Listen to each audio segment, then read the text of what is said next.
समझ नहीं आती कि मर्दों का मेडिकल मांगते हैं। अब जो मेडिकल की बात करें, किसी मर्द से पूछा है कि उसके कपड़े उतार के देखें हम लोग? किसी औरत से पूछा है ऐसी बात? हम लोगों के साथ ये ऐसी जाती क्यों इस रियासत में कि भाई इनके कपड़े उतार के देखा जाए, ये औरत है या मर्द है या ख्वाजा सराय? कौन सा ऐसा दुनिया का लॉ है, मुझे दिखाएं, मैं उस लॉ को पढूं और देखूं कि वो कौन सा ऐसा लॉ था जो किसी को पूछा जाता है कि मेडिकल करवा के आए तो आपके आईडी कार्ड का प्रोसेस होगा, हम कमेटी बना देंगे। भाई मर्दों के लिए कमेटी क्यों नहीं बनाते, औरतों के लिए क्यों नहीं बनाते हो?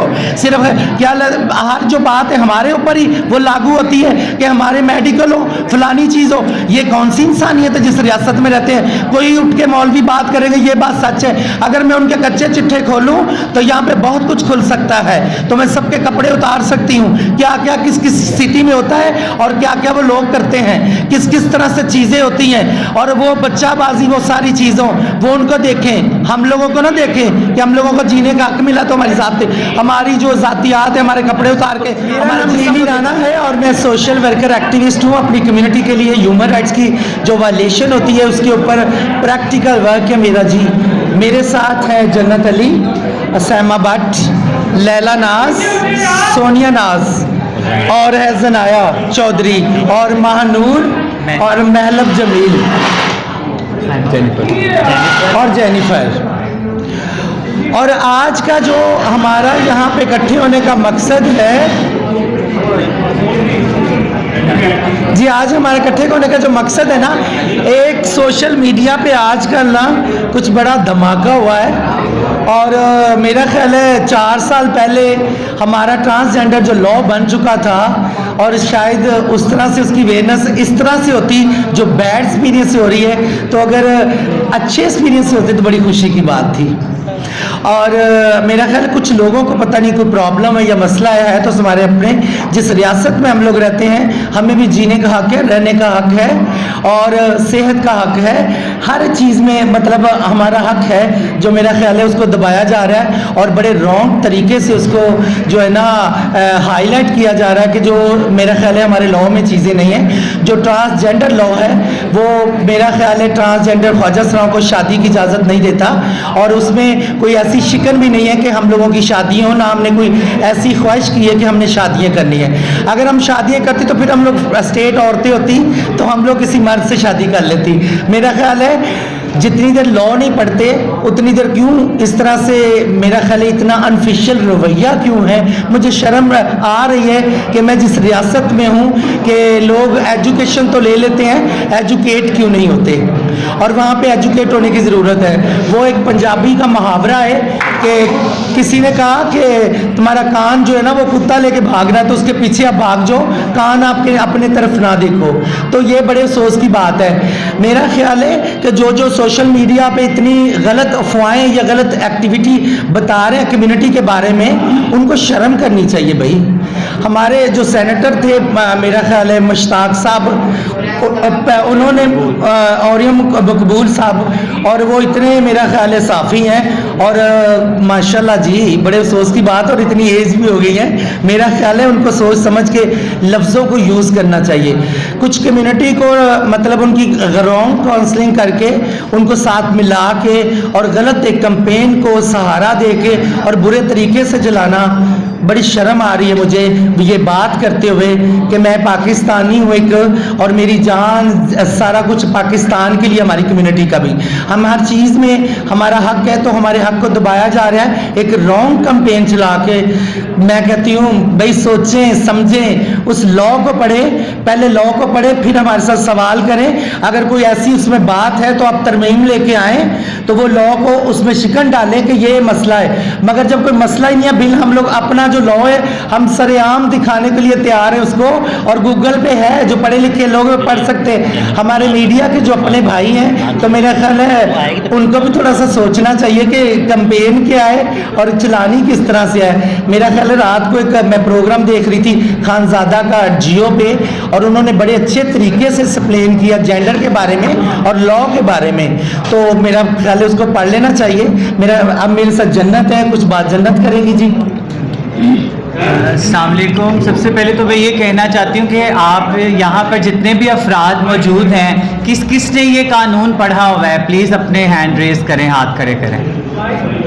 मुझे बहुत अफसोस के साथ कहना पड़ रहा है कि अगर 100 अफराद है तो सिर्फ 3 हाथ खड़े हुए हैं। तो ये कुछ की बहुत बड़ी वजह है कि false information is like poison. Pakistan की तारीख में बहुत दफ़ा इस तरह हुआ है कि जब गलत इन्फॉर्मेशन दी गई, लोगों की जानें गई हैं, और हमारी जो तबका जो पहले से ही महरूम है, जिसे राइट्स नहीं मिले माँ बाप से लेके वर्क प्लेस पर एजुकेशन का और जायदाद का, तो उनको टारगेट किया गया अपनी सियासी दुकानें चमकाने के लिए। और जिनको हम अपने मजहबी लीडर कहते हैं, जिनसे हम बहुत ज़्यादा सीखते हैं और हम इस्लामी जमहूरिया पाकिस्तान में रहते हैं, उनसे हमें एटलीस्ट ये तवक्का नहीं थी। और अगर वो इतने ही एक्टिव थे तो 4 साल पहले जागते जब ये कानून पास हुआ था। अब जब इलेक्शन करीब हैं और उन्होंने एक पिसे हुए तबके को एज अ कमोडिटी यूज़ करके और अपने आप को ज़्यादा मुसलमान दिखाने के लिए हमारी जानों तक को खतरे में डाल दिया। हमारे बच्चे से लेके सीनियर ख्वाजसरा सब इस जान के तहफ़्फ़ुज़ के लिए लड़ रहे हैं। अब इस मौके पे हम खड़े हैं जो 1871 में जब कॉलोनियलिज्म आया था, ये कानून अंग्रेज़ों ने इस तरह से लागू किया था। इसको डिफरेंट शक्ल दे के हमें लग रहा है कि अब मुग़ल ज़माने से बाद में जो वक्त आया था जिसमें ख्वाजसराओं की इज्जत, जो कि पहले की पोजीशंस पे थे, जिनसे लोग तरबियत सीखते थे, जो आर्मी के ओहदों पर फाइज थे और इतने स्ट्रेटेजिक फैसलों में शामिल थे, जिनसे ये कॉलोनियलिज्म में 1871 में क्रिमिनल ट्राइबल एक्ट की मिसाल मुझे दोबारा नज़र आ रही है। और ये इतना बड़ा डैमेज हुआ, इतनी जल्दी कवर नहीं होगा। अभी मैं ट्रैवल कर रही थी, मुझे बोलते हुए मेरी ज़बान थक गई कि मैं उस आदमी को समझा सकूं जो इतना पढ़ा लिखा था, जिसने कानून नहीं पढ़ा था। तो मैं खुदारा आपसे रिक्वेस्ट करती हूँ कि हमें तो मौलवियों ने 2016 में कहा था फतवा 50 क्लैरिक्स ने कि आप शादी कर लें, तो हमने कहा नहीं, हम शादी नहीं करेंगे, हमारे लिए आगे जाके ये खतरा साबित हो जाएगी। आज हम शुक्र अदा करते हैं कि हमने उसके लिए कोई मिठाई नहीं बांटी या कोई ऐसा अमल नहीं किया। हमारे लोग तो जाके ब्लेसिंग्स देते हैं, दुआएं देते हैं, चोट खाते हैं, आप उनको मजीद लोगों की नज़रों में नफरत पैदा करके उनकी जानें खतरे में डाल रहे हैं। तो इस्लाम तो जो उनसे शर्म है यहाँ का दर्ज देता है। ये कौन सा बोर्ड बना रहे हैं? आप में से कितने मर्दों और औरतों ने प्रूफ किया जब आईडी कार्ड बनाने गए हैं कपड़े उतार के या कोई बच्चा पैदा करके कि हाँ मसल मर्द हैं, या कितनी औरतों ने प्रूफ दिया है? तो हमारी शर्म है यहाँ का दर्ज जो इस्लाम देता है। तो हमारी जो एक शर्म पर्दे के ऊपर आवाज़ उठाई जा रही है, ये बहुत बड़ा एक अजाब है। हम पहले बहुत सारी तकलीफ़ों से गुजरे हैं। खुदारा अपने इस अमाल के ज़िम्मेदार बने और अपने ये मुझे खुशी होती अगर आप ख्वाजसराओं के एक टेबल पे बिठाते, सामने खुद बैठते हमारे रिलीजियस लीडर और एक ओपन डायलॉग होता और फिर ये स्टेटमेंट आती कहीं से भी। अगर आप सब यहाँ मौजूद हैं प्रेस क्लब में, प्रेस कॉन्फ्रेंस में, कोई सी एक आप ऐसी क्लोज यहाँ से निकाल के देखें, हम सब कसूरवार मानेंगे जिसमें राइट ऑफ मैरिज या शादी का हक हो। और ये ख्वाजसराओं के लिए कानून बना, ये मर्दों के लिए नहीं कि मर्द जाके कहे कि मैंने औरत बनना है और औरत कहे हमने मर्द बनना है और आपस में शादी करें। हम सारे मिलके सारे एक्टिविस्ट इस चीज़ को कंडेम करते हैं। और अगर अभी भी हम कहते हैं कि हम अमन चाहते हैं, हमने बहुत पुरअमन तरीके से ना हमने लोगों को ये कहा है सेनेटर मुश्ताक की तरह कि आप जाएं, 1 लाख वीडियोस उन्होंने मुतालबा किया ख्वाजसरा कम्युनिटी के खिलाफ बनाएं, जिनको बुढ़ापे में कोई पूछता नहीं, जिनके माँ बाप उन्हें सीने से नहीं लगाते, जिनको नौकरियां नहीं मिलती। मैं खुद एक लेक्चरर हूँ। इस न्यूज़ के बाद मेरी अगर रोज़गार मुतासिर हुई है, मेरा कॉन्ट्रैक्ट नहीं रिन्यू किया गया, तो मेरी ग्रास रूट लेवल जो सड़कों पे भीख मांगती है और धूप में बारिश में तकलीफ़ों में गुजर के अपना गुजार पूरा करती है रहन सहन के लिए, तो उनके लिए कितनी मुश्किल होगी। तो खुदारा हम आप सब सहाफ़ियों के लिए हम इल्तिजा करते हैं कि आप हमारे तहफ़्फ़ुज़ के लिए हमारे लिए आवाज़ उठाएं और हमारी नुमाइंदगी करें। हमारी ऑलरेडी कम्युनिटी बहुत कम है तादाद में, तो मज़ीद उसको ख़त्म करने की कोशिश की जा रही है। चूँकि अब आपको एक डॉक्टर नज़र आ रहा है, एक इंजीनियर नज़र आ रहा है, एक लेक्चरर नज़र आ रहा है। अब वो टाइम था कि हमें कौमी असम्बली और सूबाई असम्बली में जगह मिलनी थी। इस मौके पर यह आवाज़ उठाई गई ताकि एक ट्रांसजेंडर, एक ख्वाजसरा एम्पावर्ड ना हो जाए, वो हमारे लेवल पे आके ना बैठ जाए। तो प्लीज़ आप सबसे पहले इल्तिजा है कि इसको पढ़ लीजिए और फिर आप सवाल पूछिए, तो हम वेलकम हम करते हैं, हम हमेशा आपको आंसर देंगे।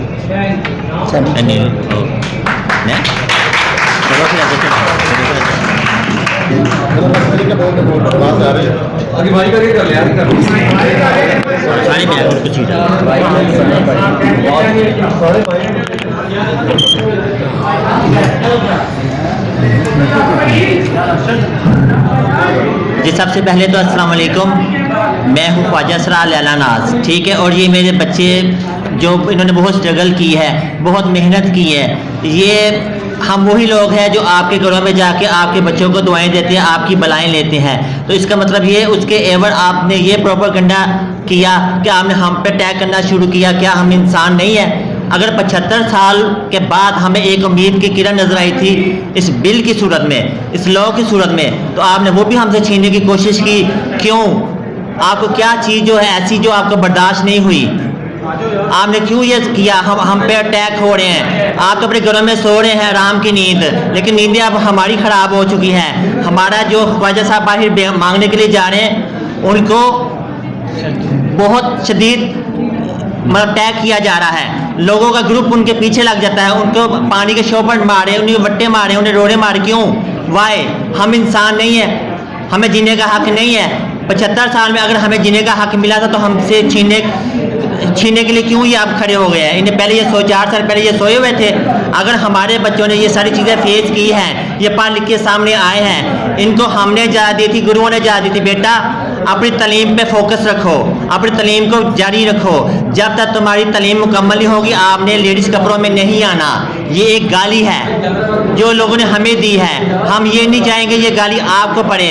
आपने इस काबिल होना है, कल को अगर ज़रूरत पड़े तो आप लोगों ने हमारी डाल बननी है। तो ये बच्चे पढ़ लिख के स्ट्रगल करके बहुत मेहनत से बहुत चीज़ों को फेस करते हुए आगे आए हैं, तो आपको किस चीज़ का एतराज़ है कि हमारे बच्चे मिनिस्ट्री में बैठ गए, उस बात का एतराज़ है? हमारे बच्चे डॉक्टर बन गए, उस बात का एतराज़ है? हमारे बच्चे तहफ़्फ़ुज़ सेंटरों में बैठ गए, उस बात का एतराज़ है? किस बात का एतराज़ है हम वजह से आपको? अगर कोई ऐसी बात थी तो आप टेबल टॉक करते, आप हमसे बात करते, हमसे मुशावरत करते।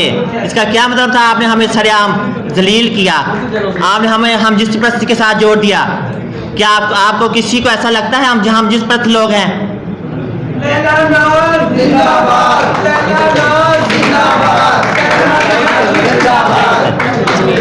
एक्चुअली बात ये है कि मेरा ख्याल है हम लोग 150 साल पीछे चले गए। वो ही कॉलोनियन का ज़माना आ गया है। जब कॉलोनियन आया था 150 साल पहले, तो जो क्रिमिनल लॉ बना था कि जो कम्युनिटी के लिए, तो वो 150 साल पीछे चले गए। सड़कों के ऊपर कम्युनिटी के साथ तशद्दुद होना शुरू हो गया है। कुछ केसेस ऐसे आ रहे हैं जिनके सर फाड़ दिए, उनको डंडों से मारा, उनके साथ इतना बुरा हाल किया, उनके कपड़े फाड़ दिए। और दूसरी बात यह है कि मुझे मेन इशू अभी पुट किया गया है कि क्यों उनके टेस्ट हो, ख्वाजा सराफ को नंगा करके क्यों उनका टेस्ट किया जाए। अब ये कोई मैकेनिज्म आप बना लें कि इसमें आपको भी पता है और मुझे भी पता है और आपकी कम्युनिटी में भी लड़ाई होती है कि ये जानी ख्वाजा सरा है और ये ख्वाजा सराफ बन के अपने आप को भीख मांग रहा है या कोई और तरीके। अब एक बंदे के शनाख्ती कार्ड पे जब एक्स जेंडर लिख दिया जाएगा ताहयात वो वही रहेगा। पहली दफा अगर उसने जाके अपने आप को रजिस्टर करवा लिया, वो आपको अपना रजिस्ट्रेशन का एक नेटवर्क बनाए ताकि नाजरा उसी को कबूल कर। ठीक हो गया। अच्छा, एक्चुअली बात यह है कि जो आपने बात की कि जैली की और असली की, हम दुनिया में तो ऐसा कोई लॉ नहीं है कि किसी का कुछ जेंडर डिफाइन करें। और जो कुछ सड़कों पे लोग नज़र आते हैं जो खाना बदोश होते हैं, जिसको झोंपड़पट्टी वाले, उनके लड़के जो होते हैं वो दूर से ही नज़र आ जाते हैं कि वो ट्रांसजेंडर नहीं है, क्योंकि उनकी फिजिकल बॉडी लैंग्वेज बताती है कि वो एक ट्रांस नहीं है। ट्रांसजेंडर में नफासत होती है। अच्छा, ये बताइएगा कि हमने देखा है कि किसान हो, ताजिर हो, सियासतदान हो, सब अपने हकूक़ के हासिल करने के लिए सड़कों पर निकलते हैं, कोई धरना दे देता है, कोई एहतजाज करता है। आपने अपने हकूक़ की आवाज़ बुलंद करने के लिए पहला स्टेप ये लिया है कि आप थ्रू मीडिया आगाह कर रहे हैं। अगर ये आपके रिजॉल्व नहीं होता इशू, ये प्रोपेगेंडा ऐसे ही जारी रहता है जो आप समझते हैं प्रोपेगेंडा है, तो फिर क्या राय होगा? आप सड़कों पर निकलेंगे, कोर्ट में जाएंगे, उसका आप पार्टी बनेंगे, पिटीशन जो शरई कोर्ट है वहाँ पर आप पार्टी बनेंगे या एहतजाज का रास्ता क्या है? एक्चुअली हर तरीका कार है, प्रोटेस्ट भी है, उसमें लीगल तरीके से आप अदालत में जाके अदालत का दरवाज़ा खड़काते हैं, क्योंकि अदालतें किस लिए बनी है? इंसाफ के लिए। तो हम लोग अदालत भी जा सकते हैं, हम सड़क पे भी आ सकते हैं अपने राइट्स के लिए, क्योंकि हर कोई इंसान आता है। क्योंकि एज अ पाकिस्तानी हमें भी वो हक है कि जो हम लोग इस तरीके से, हमें भी जो तरीका अच्छा लगता है हम उसी तरीके से प्रेजेंट करेंगे अपनी कम्युनिटी के, मगर अमन से। हम लोग ये नहीं कहते कि हम लोग लड़ाई करेंगे, झगड़ा करेंगे, ईंटें मारेंगे, या जिस तरह हमारे लोगों के सर फाड़ रहे हैं, उनको मार रहे हैं, पीट रहे हैं, इसी तरह हम लोग जाहिलाना रवैया नहीं रखेंगे। हम लोग ऑफिशियल रवैये से ये चीज़ करेंगे। ये बताते हैं कि अभी आपने कहा कि आपकी जानों को खतरा है, खतरा क्या मुर्गियों से है, डिसइंफॉर्मेशन है, किस चीज़ से खतरा है? एक्चुअली थोड़े दिन के ये एक हफ्ता पहले की बात है, यहाँ पे एक ट्रांसजेंडर मौजूद है जो अपने घर में बैठी थी। कुछ लड़के दरवाज़ा उसका तोड़ के उसके घर में, उसके सर में इधर 8 टांके लगे हैं। उसकी तो किसी से दुश्मनी नहीं थी, किसी जायदाद का कोई मसला नहीं था। एक और केस यहाँ पे इसी टाइम मौजूद है, जिनके भाइयों ने उसको अपनी घर से उसकी अपनी जायदाद खरीदी हुई, जिसकी अपने भाइयों को पालती रही है कमा के, परफॉर्म करके, और उसको उनके भाइयों ने मार पीट के घर से निकाल दिया। ये केस आपके सामने बैठा रीमा जान, जिसने सारी जिंदगी अपने भाइयों को, तो खतरे नहीं है तो क्या, खतरे तो फैमिलियों से भी हो रहे हैं, दूसरे लोगों से भी हो रहे हैं, हमें तो खतरा ही खतरा हर जगह पे।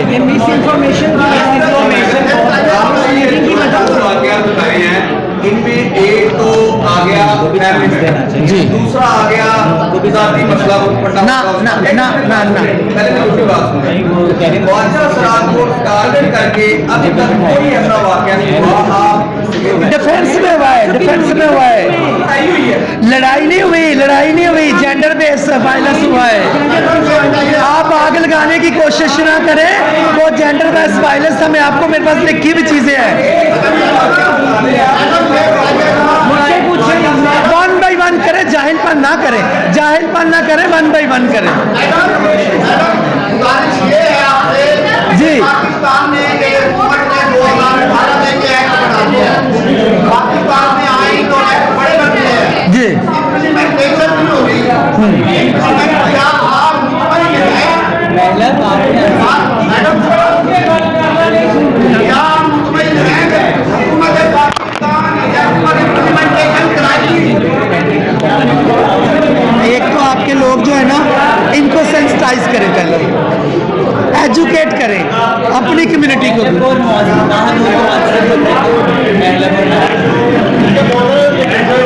हमारे इंफॉर्मेशन जो है ना, उसको ज़्यादा हाईलाइट किया गया। जो राइट्स की बात थी उसके ऊपर तो बात नहीं की किसी रियासत ने हमारी, उसके ऊपर ये नहीं कहा कि इनको जॉब दी जाए।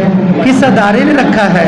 एक सिर्फ या एक दुक्का रखने से, एक समंदर से एक कतरा पानी का निकाल लोगे तो इसका मतलब पूरा सिकंदर तो नहीं सूख जाएगा ना। वो तो एक दो लोगों को रियासत की जो जिम्मेदारी थी वो करनी, मगर 4 साल बाद वो एक गलत कैंपेन चला के लोगों की जानों को खतरे दे रहे हैं, और कोई ऐसी चीज़ अभी तक नहीं हुई।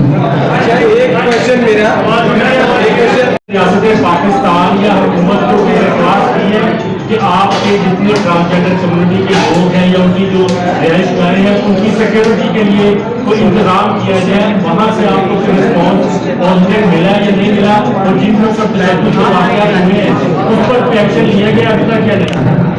फिर उसके बाद लॉ के मुताबिक हमसे बात करें कि ये मसला है, ये प्रॉब्लम है। क्योंकि जिससे भी पूछो, हमने जब अभी एक कहा कि हैंड रेज कीजिए किस किस ने लॉ पढ़ा है, तो सिर्फ 3% लोगों के हैंड खड़े हुए थे, और सिर्फ किसी ने लॉ ही नहीं पढ़ा था। जितनी देर लॉ नहीं पढ़ते तो आप बात कैसे कर सकते, किसी के ऊपर कैसे कीचड़ उछाल सकते हैं? तो यही बात है कि सबसे पहले लॉ पढ़े, लॉ पढ़ के उसके मुताबिक बात करें। हम आंसर देने के लिए तैयार हैं।